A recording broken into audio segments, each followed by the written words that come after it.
allez bien? Je suis content de vous voir. Merci, Catherine est contente de me voir. Gloire à Dieu. Yes. Bon, il y a des blagues par là. Yes, c'est les vacances. Gloire à Dieu. Ça fait du bien les vacances. Non, il y en a, ils n'aiment pas les vacances ici. Vous aimez travailler tout le temps, travailler dur, être dans la difficulté, là, la tête dedans, dans le guidon, comme on dit. Non, ça fait du bien. Je veux continuer dans ma série Être disciple de Jésus. Et voilà, je voulais pouvoir partager un thème justement qui a un petit rapport avec les vacances. Puisque je vais vous parler de tranquillité. Ah, la tranquillité. Et j'ai posé une question. La tranquillité, une bonne ou une mauvaise chose? Alors on en parlait vite fait avec Romain tout à l'heure, et c'est vrai que au premier abord, comme ça, quand on parle de tranquillité, on a envie de dire que c'est une bonne chose. Et on va discuter de ça. Nous sommes dans la série Être disciple de Jésus. Vous vous rappelez notre verset? Le verset qui est le verset de la série, Matthieu 16, 24 à 28, avec ce verset 28, il me semble, qui dit que Jésus dit à ses disciples, « Si quelqu'un veut être mon disciple, qu'il renonce à lui-même, qu'il se charge de sa croix et qu'il me suive. » Vous vous rappelez qu'il y a 3 verbes importants ici. On le répète à chaque fois, mais c'est important. Il y a le verbe renoncer à soi-même. Ce qu'il y a derrière cette idée de renoncer à soi-même, ce n'est plus moi qui vis, c'est Christ qui vit en moi. J'avais pris l'image du bateau, de la voiture. Je suis plus le capitaine de mon navire. J'ai donné le volant de la voiture de ma vie à Jésus. Et je vous disais que le plus grand obstacle en fait pour être disciple de Jésus, c'est moi-même. C'est de réussir en fait à passer les commandes à Jésus, que Jésus devienne vraiment le maître, dans l'idée de renoncer à soi-même. Porter sa croix, vous vous rappelez, il y avait cette histoire de la parole prophétique, puisque Jésus prophétiquement parlait de la croix à laquelle lui il allait aller. Mais pour nous, il y a cette notion de porter sa croix, d'acte volontaire, de choix personnel, de suivre Jésus, de vouloir nous engager pour lui, de suivre son exemple, en acceptant aussi parfois l'injustice, d'être mal vu, d'être moqué, d'être rejeté, d'être persécuté, d'être mal reçu, comme Jésus a pu l'être. Jésus a dit, ce qu'ils m'ont fait à moi, ils vous le feront aussi à vous. Donc voilà. Et puis suivre Jésus, il y a ce verbe suivre, c'est-à-dire se mettre en mouvement. On ne peut pas dire moi je suis disciple de Jésus, je reste assis sur ma chaise, j'attends que les choses se fassent, que le monde passe, que les saisons passent, en disant oui je suis disciple de Jésus. Oui. Non, Jésus a dit qu'il me suive, il faut se mettre en mouvement, il faut se mettre en route. Et donc c'est encore une fois, dans ce cadre-là général, que je veux pouvoir parler de ce thème aujourd'hui de la tranquillité. Et comme justement on attaque la période des grandes vacances, ça va nous parler. Pour ce thème, la lecture que je veux faire avec vous, spécifiquement par rapport à ce thème, vous connaissez bien cette histoire, c'est dans Actes 12, versets 5 à 18, où il est question de Pierre qui était enfermé en prison, qui a été arrêté, mis en prison. Et il est question de l'Église qui adressait d'ardentes prières à Dieu pour lui, la nuit qui précédait le jour où Hérode allait le faire comparaître. Pierre, attaché avec 2 chaînes, dormait entre 2 soldats.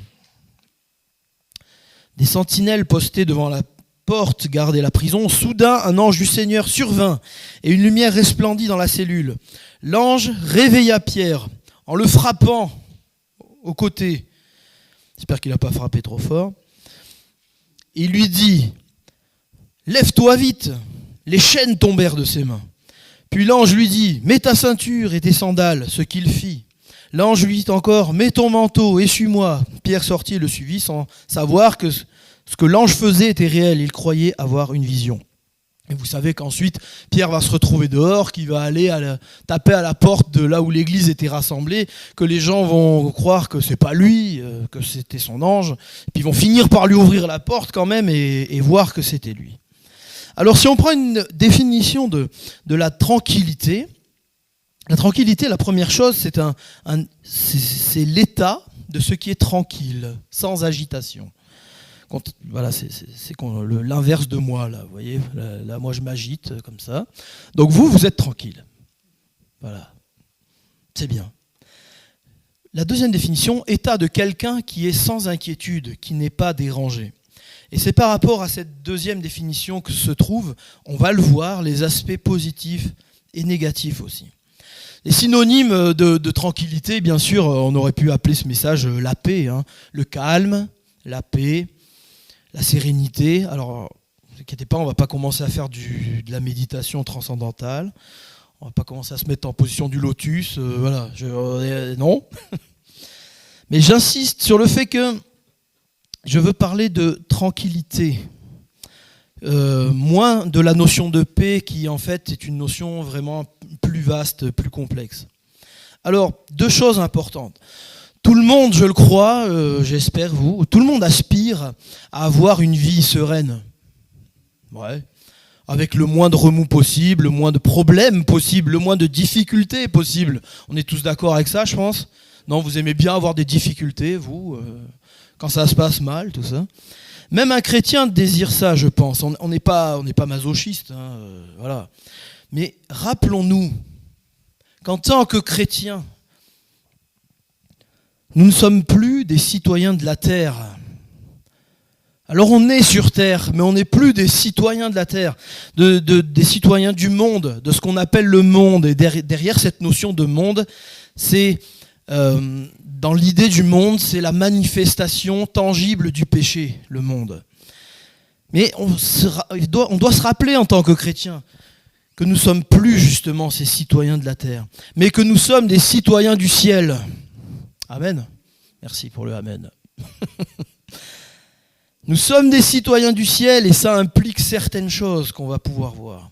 La deuxième chose, c'est que dans notre société qui est très individualiste, il y a beaucoup de gens, en fait, ce qu'ils veulent, finalement, c'est qu'on les laisse tranquilles.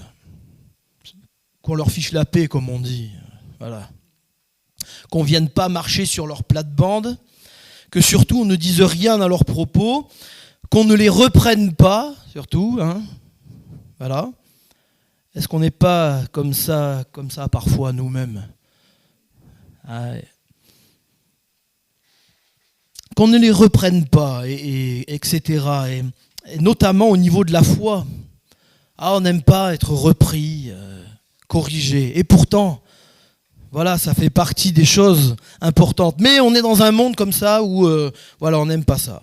Alors, la première chose que je veux aborder, c'est la tranquillité, le chrétien et le monde. Il y a un aspect, si tu peux avancer à la slide suivante. Il y a un aspect extérieur. Il y a d'abord un aspect extérieur dans notre rapport avec le monde extérieur.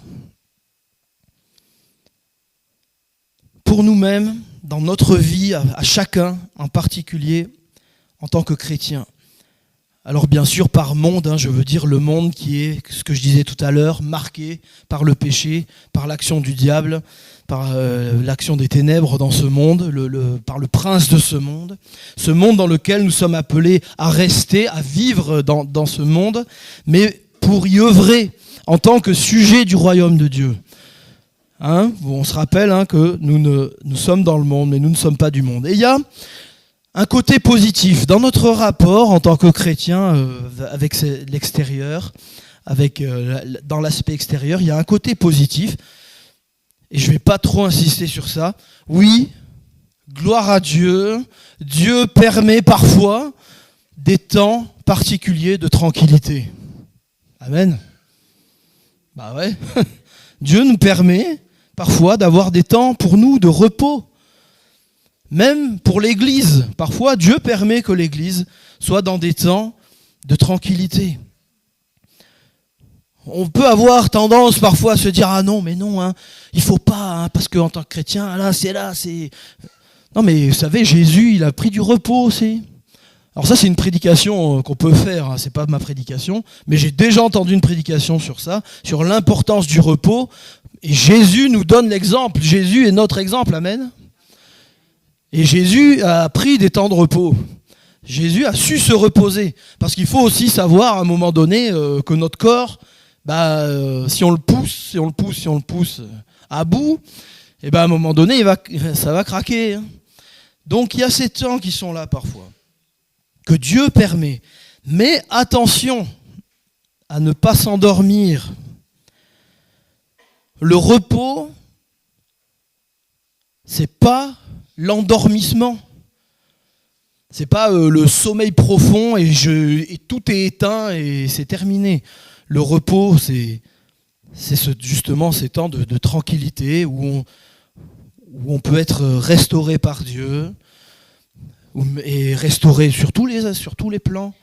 Mais attention à ne pas s'endormir, surtout dans une société comme la nôtre, où finalement, quand même, dans notre société, à l'heure actuelle, même si les choses sont un peu en train de changer, mais quand même, par rapport à certains pays, on est plutôt tranquille. Ça va. Vous voyez, on peut encore se réunir là ce matin, dans ce lieu, librement, tranquillement, louer le Seigneur ensemble. Donc il y a quand même une forme de tranquillité. Mais on voit quand même que les choses peu à peu changent. On voit différentes lois qui commencent à apparaître.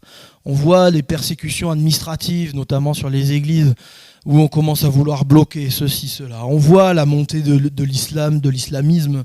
Enfin, voilà, il y a toutes ces choses-là qui sont en train de nous montrer que la tranquillité, dans notre société, elle est peut-être en train d'évoluer.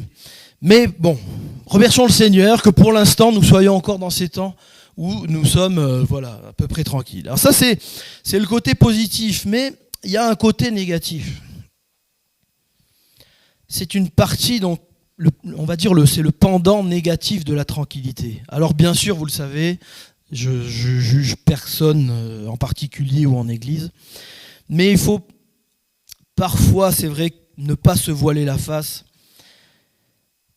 savoir faire face à nos manquements, faire attention aux choses dans nos vies qui doivent encore être remises à Dieu, qui doivent encore être perfectionnées. Parce que c'est ça le but, c'est ça notre but, c'est de progresser, c'est de croître, c'est de grandir en maturité. Alors, est-ce qu'il peut y avoir un côté négatif à la tranquillité ? Oui. Quand celle-ci a de mauvaises motivations, quand elle est mal orientée. La Bible parle de quelque chose qui s'appelle l'oisiveté, ou la paresse, l'inactivité, qui peut rimer avec tranquillité. Oh bah oui, hein, évidemment, quand je suis oisif, que je suis là à rien faire, je suis tranquille, hein, évidemment. Cette oisiveté, cette inactivité peut nous empêcher d'être à l'action, en action, spirituellement parlant. La Bible, elle parle à un moment donné, c'est un verset qui est un terme un peu spécial, mais que la Bible emploie. Il est question des violents qui s'emparent du royaume des cieux. Alors les violents, ça ne veut pas dire on va aller casser la figure à tout le monde et tout casser pour s'emparer du royaume des cieux. C'est pas ça du tout. Par violents, ça veut dire justement ceux qui ne sont pas oisifs, ceux qui ne sont pas paresseux. Ça veut dire ceux qui en veulent en fait. Hein. C'est comme ça qu'on dirait aujourd'hui. Ah, il en veut. C'est ceux qui sont là, qui sont mentalement et même physiquement s'il le faut, qui sont prêts à s'emparer des choses que le Seigneur veut nous donner, qui sont prêts à servir Dieu, qui sont prêts à servir le royaume de Dieu. Alléluia. Donc, il y a ce risque-là. La Bible en parle à plusieurs reprises, j'ai pas mis les passages, mais à un moment donné, le Seigneur va dire, va vers la fourmi paresseux, hein, regarde comment elle fait, comment elle travaille. Donc oui, la tranquillité peut parfois être négative dans ce sens-là. Il y a un autre sens dans lequel elle peut être négative, ça rejoint un peu ce que je disais sur l'individualisme, c'est dans la notion d'égoïsme, d'égocentrisme. Je me désintéresse des autres. C'est ce que je vous disais, à un moment donné, quand on est dans cet état d'esprit de se dire non mais moi de toute façon, je veux pas qu'on vienne m'embêter, je veux qu'on me laisse tranquille. Et bien là-dedans, il y a une forme d'égoïsme en fait. Est-ce que le Seigneur nous appelle à vivre tourné vers nous-mêmes ? Ben non. Le Seigneur nous appelle justement, il le dit dans le plus grand des commandements, de l'aimer lui de tout notre cœur, toute notre âme, toute notre pensée, toute notre force, on l'a chanté, et notre prochain comme nous-mêmes, d'aimer notre prochain comme nous-mêmes. Il ne s'est pas arrêté à aimer nous-mêmes. Et puis peut-être notre prochain, si on a le temps. Non. Et il peut y avoir ça parfois, même chez des chrétiens. Hein. Des gens, on peut être tourné vers soi. Ce qui compte, c'est moi en fait. Moi. Et encore moi. Et après moi le déluge. Hein, quoi. C'est ça l'expression. Donc il peut y avoir aussi cette recherche entre guillemets d'une tranquillité, c'est-à-dire laissez-moi tranquille, je suis dans mon coin, voilà. Et puis il y a aussi l'orgueil. On le dit souvent, hein, il y a malheureusement des gens, des gens qui croient en Dieu, qui aiment le Seigneur, mais qui disent non mais moi j'ai pas besoin d'église. Moi, je me suffis, ça suffit, moi, avec Dieu, l'Église, c'est source que de problèmes. Alors, moi, je fais les choses de mon côté, je fais les choses tranquilles dans mon coin. Non. Donc, il y a ces aspects. Et un des aspects peut-être les plus importants dans cet aspect, entre guillemets, négatif de la tranquillité. Et là, c'est peut-être vraiment le point le plus important.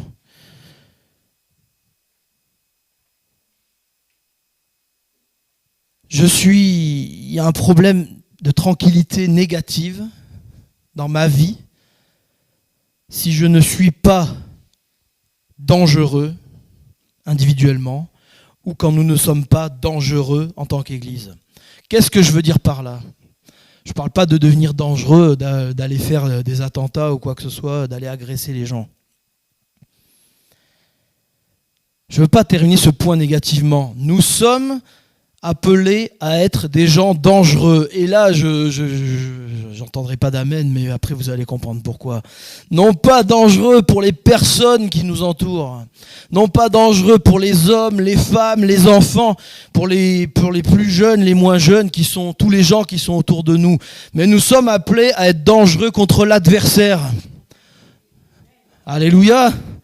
Contre le diable, contre son armée, contre les plans que l'ennemi essaye de monter contre le royaume de Dieu. Là, dans les lieux célestes, là où il y a cette bataille spirituelle, là nous sommes appelés à être dangereux. Faisons attention, et je me parle, et vous le savez, je vous le dis toujours, je me parle à moi-même quand je dis ça. Vous savez, quand on prêche, un prédicateur, il prêche pour lui, et il prêche aussi pour les autres. Faisons attention. Examinons nos vies parce qu'une vie chrétienne sans aucune difficulté, sans aucun combat, sans aucun problème, c'est pas normal. Eh ouais. C'est pas normal. Et c'est justement là que se trouve probablement le problème. C'est que si en tant que chrétien dans ma vie, je suis 100% tout le temps hyper tranquille, que tout va, que tout se passe, là, comme le titre du film, la vie est un long fleuve tranquille, là. Si c'est comme ça que ça se passe, alors ça veut peut-être dire que je suis pas dangereux pour le diable et les démons. Bien sûr que Dieu nous protège. Dieu veut nous étend sa main et Dieu veut nous protéger contre l'adversaire, contre ses armées. Dieu veut nous protéger, mais Dieu ne les empêchera pas généralement de venir nous combattre. Le combat, c'est le combat. Ça ne veut pas dire qu'il va les laisser dominer sur nous, mais Dieu ne les empêchera pas de venir combattre. Et ce que Dieu veut, c'est que nous apprenions à leur résister. Et pour ça, bien sûr, il est nécessaire, de nous soumettre à Dieu. Vous vous souvenez de ce verset qui dit « Souvent on proclame « Résistez au diable et il fuira l'un de vous ». Papa en a encore parlé la dernière fois et on insiste dessus, mais c'est normal. Mais avant « Résistez au diable », il est dit « Soumettez-vous à Dieu et résistez au diable et il fuira l'un de vous ». Parce que si vous n'êtes pas soumis à Dieu, vous pourrez essayer de résister tant que vous voulez. C'est la première chose. Et la deuxième, il est nécessaire de vivre aussi ce que j'ai appelé des mises en situation. Eh oui, parce que si tout ça reste de la théorie, ah oui, bon, bah voilà, c'est vrai, il peut y avoir des combats. Non, mais à un moment donné, les choses vont se passer réellement. Hein. Et si rien ne se passe, il y a un souci. Donc il y a des mises en situation. Sinon, ça reste de la théorie. Alors évidemment, là, je ne suis pas en train de vous dire qu'on va se mettre à courir après les problèmes. On ne va pas commencer à prier pour avoir des problèmes. D'accord ? Ok ? Mais je suis sûr que si nous sommes en train de servir le Seigneur, en train de servir dans le plan de Dieu, à la place où Dieu nous veut, ce sont eux les problèmes qui viendront à nous. Voilà. Sans problème, j'allais dire. si, avec problème. Dans le milieu chrétien évangélique, entre autres, on dit souvent le diable ne prend jamais de vacances. Et c'est vrai. Sauf concernant ceux qui ne l'embêtent pas, en fait. Ceux qui n'embêtent pas le diable, il n'a pas besoin d'aller... Ceux qui... Ben là, ils sont déjà en train de rien faire. Donc il n'a pas besoin d'aller les embêter. Alors encore une fois, je ne vous dis pas ça pour vous accabler. Et qu'on soit accablés ensemble, ah ben mince. Mais vraiment, je dis ça pour qu'on puisse, ensemble, individuellement chacun, collectivement aussi en tant qu'Église, nous réveiller et que notre désir, notre prière soit de faire trembler les puissances de l'ennemi. Alléluia. Il y en a qui sont d'accord avec ça ici. Amen. Amen. Ça, c'est le côté négatif de la tranquillité. Le fait de s'endormir. Et vous savez, il y a plein de passages qui nous parlent de faire attention à ça. J'ai pas noté non plus, mais voilà, vous les connaissez ces passages. Il y a la parabole des vierges folles, des vierges sages. Il y a cette lettre à l'église de Laodicée, où il est question d'être tiède, de devenir tiède. Il y a ce verset qui dit « Réveille-toi, toi qui dors, réveille-toi d'entre les morts et Christ t'éclairera. » Il y a un danger. Tous ces versets, il y en a bien d'autres, je suis certain, nous parlent de ce risque de s'endormir. Et s'endormir, ça peut rimer avec tranquillité. Hein. Et ouais. Et c'est pour ça que j'étais content de pouvoir, dans ma série, faire ce message maintenant juste à la veille des vacances. Parce que je le sais, je me le dis moi-même, hein, souvent les vacances sont des temps où on peut avoir tendance justement à vivre cet endormissement. Comme on va prendre des temps de repos, être dans un contexte inhabituel, on peut avoir tendance à se laisser... laisser aller, tranquille. Et spirituellement, faisons attention. Et vraiment, je vous dis, je me le dis à moi, parce que moi, je suis le premier concerné, ou dans les temps de vacances, bien souvent, ma vie spirituelle, c'est pas le... Alors que justement, on devrait faire l'inverse, presque, j'ai envie de dire. Puisque c'est des moments où on a du temps. Donc faisons attention.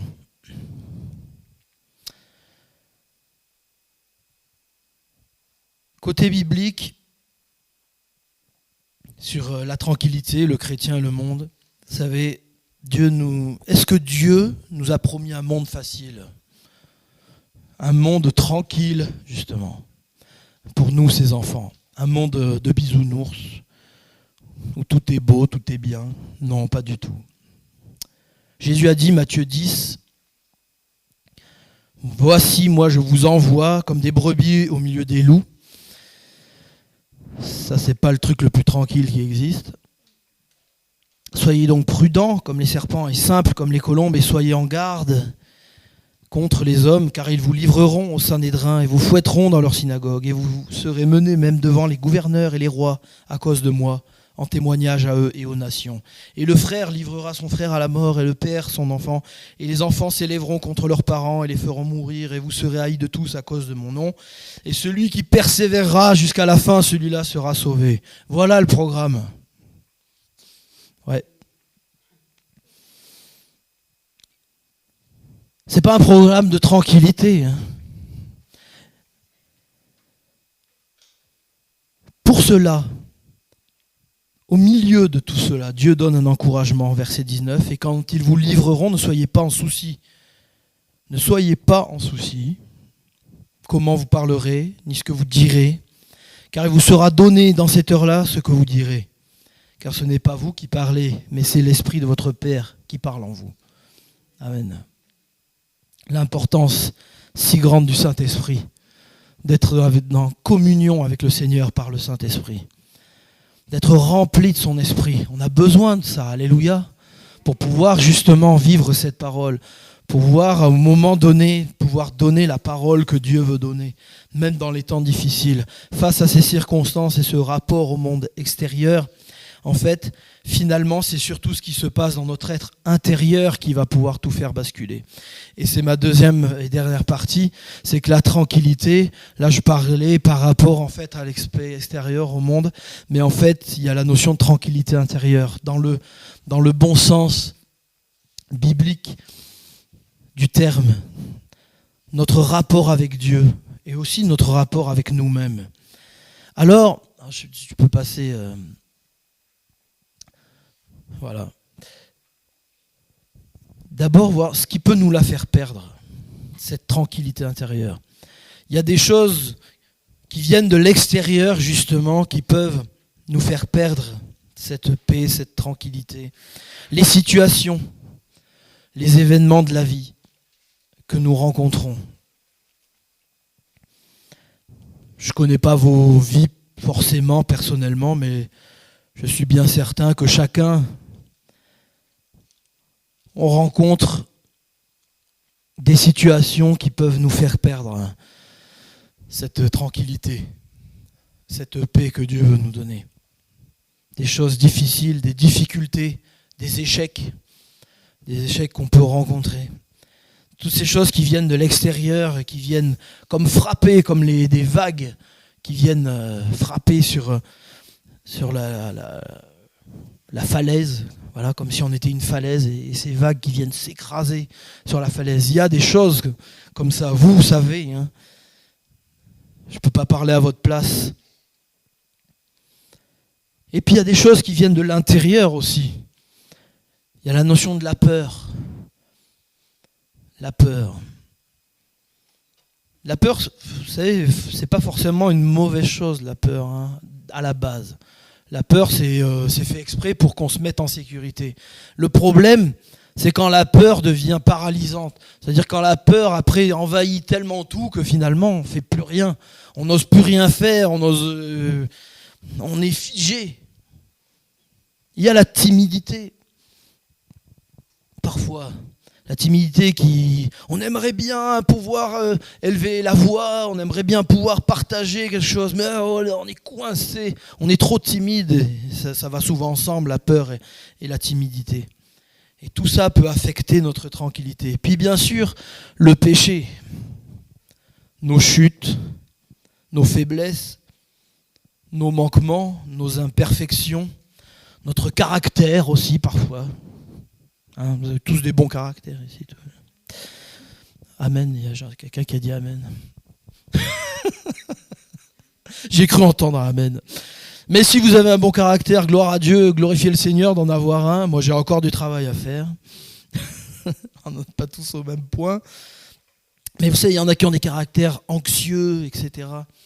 Et tout ça, ça peut venir attaquer notre tranquillité, cette paix. La première chose importante que je veux rappeler ce matin, et de laquelle nous pouvons être assurés et rassurés, ça concerne l'amour de Dieu. Alléluia. Et ça nous est rappelé dans Romains 8, 38 et 39. En effet, j'ai l'assurance que ni la mort, ni la vie, ni les anges, ni les dominations, ni le présent, ni l'avenir, ni les puissances, ni la hauteur, ni la profondeur, ni aucune créature ne pourra nous séparer de l'amour de Dieu manifesté en Jésus-Christ notre Seigneur. Alléluia. Ça, c'est un verset déjà qu'on peut saisir, qu'on peut embrasser par rapport à cette tranquillité, cette paix qu'on peut vivre. Oui, Dieu nous aime. Soyez tranquilles et rassurés par rapport à ça. Dieu vous aime. Alléluia. C'est ici qu'intervient notamment la notion de paix.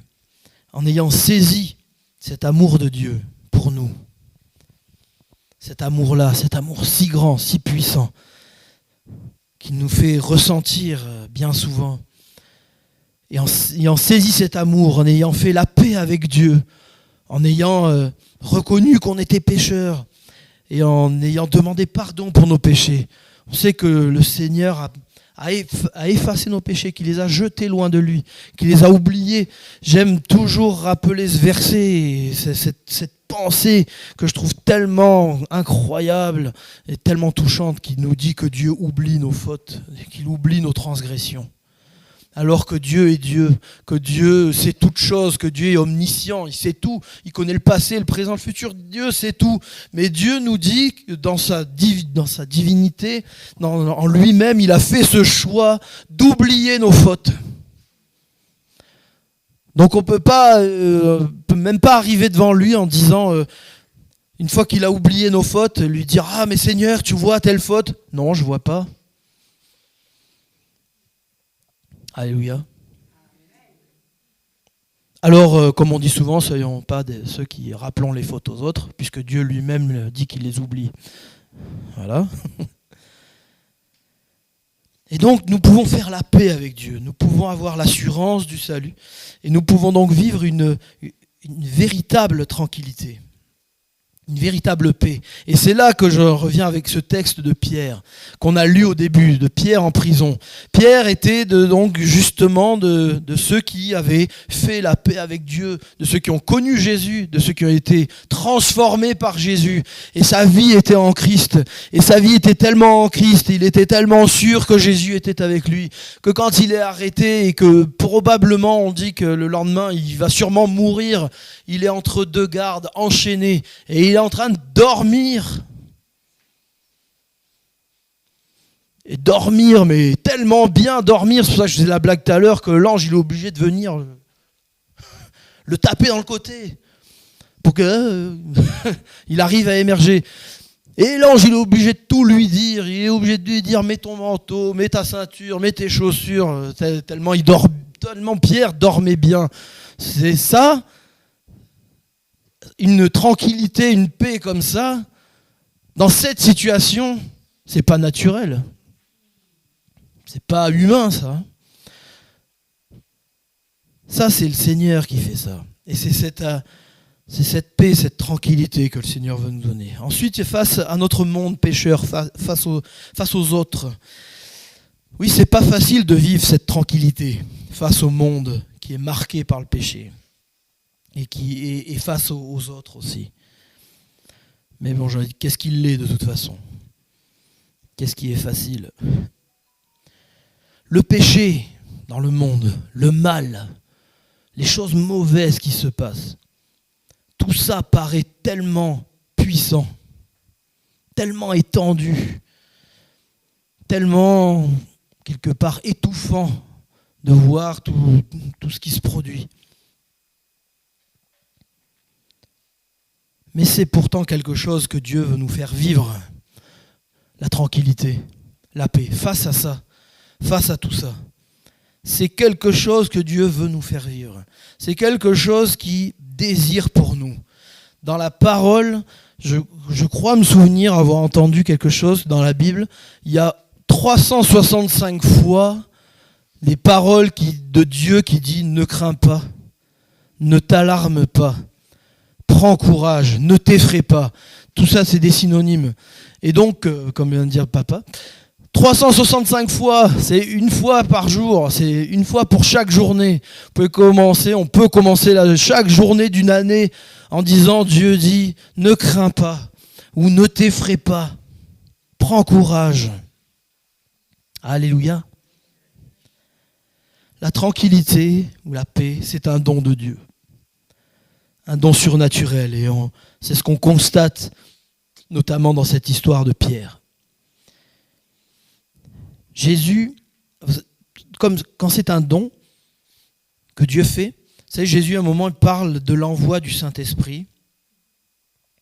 Et dans ce texte où il parle qu'il va envoyer le Saint-Esprit, dans Jean 14, il va dire « Je vous laisse la paix, je vous donne ma paix. Je ne vous la donne pas comme le monde donne, que votre cœur ne se trouble pas et ne laisse pas effrayer. » C'est un don de Jésus, la paix, la tranquillité du cœur, qui va être communiqué par le Saint-Esprit. C'est le prince de la paix qui peut nous communiquer la paix céleste. Alléluia. Et la paix, vous savez, c'est même aussi une partie du fruit de l'esprit. Dans Galates 5, 22. Voilà, le fruit de l'esprit, c'est l'amour, la joie, la paix. La patience, la bonté, la bienveillance, la foi, la douceur, la maîtrise de soi. J'ai mis en gras aussi la patience, la foi, la douceur, notamment patience et douceur, parce que je trouve que dans ces mots-là, il y a aussi un peu un rapport avec la tranquillité. Quelqu'un qui sait être patient, voilà, c'est quelqu'un qui est plutôt tranquille face à une situation où normalement il devrait s'énerver et tout casser. Tranquille, patient. La douceur aussi, voilà, ça montre aussi une forme de tranquillité, de savoir faire preuve de douceur. Voilà ce que le Seigneur veut nous communiquer. Alléluia. Pour qu'on puisse vraiment vivre cette tranquillité. Alors je termine en revenant par rapport à notre verset qui nous accompagne dans cette série, sur cette vie de disciple de Jésus. La tranquillité dans notre rapport à l'extérieur, donc au monde qui gît sous la puissance du péché, du diable, ne devrait être pensée qu'en termes de grâce. C'est-à-dire quand je parlais de ces moments privilégiés, où Dieu nous donne parfois des moments où on peut vivre du repos et des moments de tranquillité. Mais elle n'est pas une caractéristique de la vie d'un chrétien qui a renoncé à lui-même, qui s'est chargé de sa croix et qui a décidé de suivre Jésus. Quand on voit Pierre, justement, c'est pas cette tranquillité qui le caractérisait, puisque c'est une tranquillité, c'est-à-dire celle que je parle au début, de celle de rien faire, voilà, de s'enfermer sur soi-même et de vouloir, surtout ne rien faire. C'est pas cette tranquillité qui le caractérisait, puisque c'est justement le fait d'être un disciple de Jésus qui l'a conduit en prison. Donc, nous sommes appelés à être comme ça aussi, hein. Pas aller forcément en prison, mais bon, vous avez compris, j'en ai assez parlé. Pour nous, en tant que chrétiens face au monde, on pourrait réécrire en quelque sorte notre verset donc de la série, comme ceci. Si quelqu'un veut être mon disciple, qu'il renonce à sa petite tranquillité personnelle, qu'il accepte de perdre sa tranquillité dans son rapport au monde pécheur en prenant sa croix et qu'il me suive. Alléluia. La tranquillité intérieure, la paix de l'âme, l'assurance du salut, la foi cette foi qui fait confiance à Christ, devrait être une caractéristique du chrétien. C'est celle qui caractérise Pierre dans le texte qu'on a lu. Comment vivre cette bonne tranquillité ? En marchant par la foi. La foi, la confiance en Dieu. Pas juste croire. Vous savez, hein, j'aime faire la distinction entre la foi croyance et la foi confiance. Il y en a une qui est au démarrage et l'autre doit venir aussi avec. Parce que si on s'arrête juste à la foi croyance, il y a plein de gens qui croient à des trucs. On peut croire. Même la parole dit que le diable croit, les démons croient aussi en Dieu. Et ils tremblent par contre, parce qu'ils savent qu'ils sont condamnés. Mais il y a plus loin que ça. Il y a la foi. Seigneur, je te fais confiance. Faire grandir cette foi confiance en prenant toutes les armes de Dieu. La parole nous rappelle que Dieu a mis à notre disposition, et je ne vais pas rincer dans le détail parce que voilà, qu'il y a des armes que Dieu met à notre disposition pour que nous puissions marcher, vivre ce combat, traverser cette vie avec lui. Et surtout en laissant le Saint-Esprit nous remplir et nous communiquer cette tranquillité. C'est dans la tranquillité et dans la confiance que sera votre force, dit Ésaïe 30, verset 15. Ce qui ne veut pas dire c'est dans le rien faire, dans l'oisiveté. Non, c'est dans cette tranquillité que Dieu donne et cette confiance en Dieu que sera votre force. Elle pourra même devenir un puissant témoignage à la gloire de Dieu. Quand vous, par rapport à des gens qui peut-être dans le monde sont en panique de voir les choses qui se passent et le monde s'écrouler, de se dire ah là là, mais où est-ce qu'on va, et de voir que vous, face à tout ça, vous n'êtes pas comme une autruche, la tête plantée dans le sol. Ah non, il n'y a rien qui se passe. Dire si, il y a des choses qui se passent. Mais moi, mon espérance, mon assurance, ma paix, elle est ailleurs. Elle est en quelqu'un d'autre. Elle est dans le Seigneur Jésus. Alléluia. Être des artisans de paix. Quand la Bible dit que nous en sommes, c'est que nous la portons en nous et sur nous. On ne peut pas être artisan de quelque chose qu'on ne maîtrise pas, de quelque chose que l'on n'a pas. Alors il y a 2 promesses de Jésus pour nous aider à vivre dans cette tranquillité qui vient de lui, que je veux vous laisser. Matthieu 28, verset 20, où Jésus dit « Et moi, je suis avec vous tous les jours jusqu'à la fin du monde. » Amen. Et Jean 16, 33, « Je vous ai dit cela afin que vous ayez la paix en moi. Vous aurez à souffrir dans le monde, mais prenez courage. Moi, j'ai vaincu le monde. » Alléluia. Je pensais tout à l'heure, par rapport à ce que Corinne a pu partager, qui allait bien dans le sens de ce que je voulais partager, j'en ai parlé déjà dans un groupe de maison. Il y a cette notion où Jésus, dans Matthieu 11, va dire « Venez à moi, vous tous qui êtes fatigués, chargés, et je vous donnerai du repos. Prenez mon joug sur vous. » Et ce que j'expliquais une fois dans un groupe de maison, c'était à la souterraine.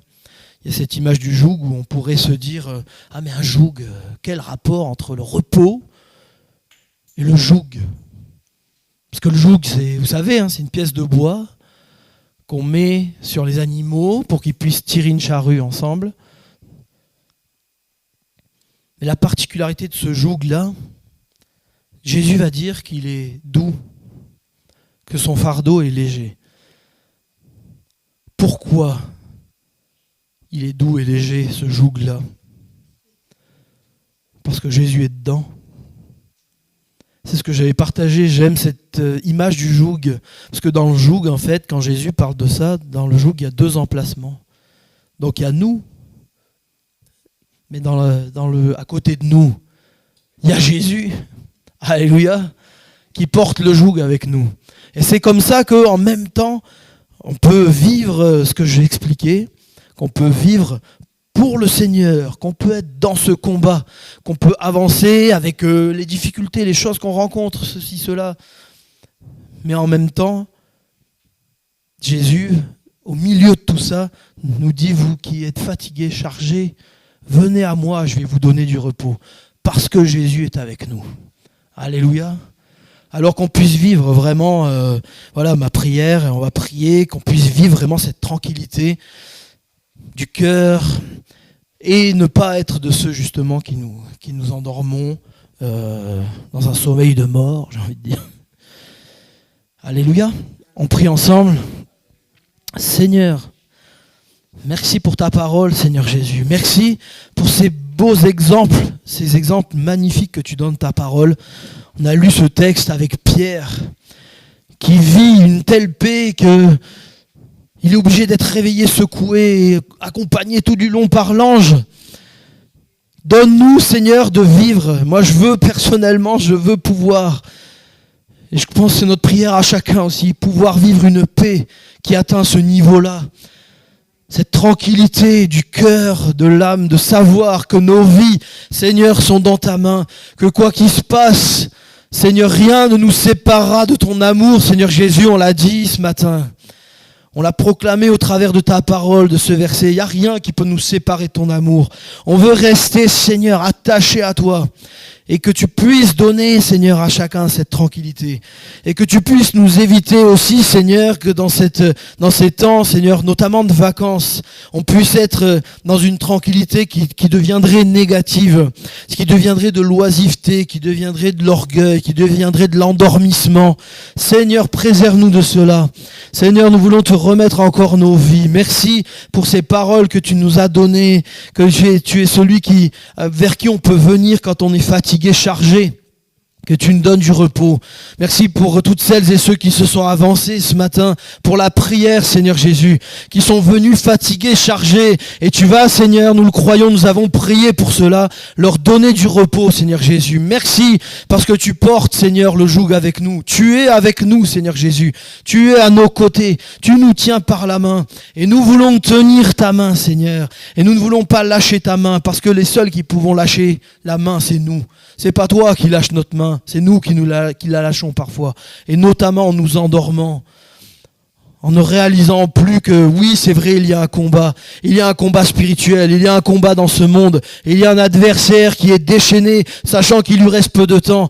Mais en même temps, il y a un royaume glorieux. Il y a ton royaume, Seigneur Jésus, duquel nous faisons partie et dans lequel nous voulons, Seigneur, combattre.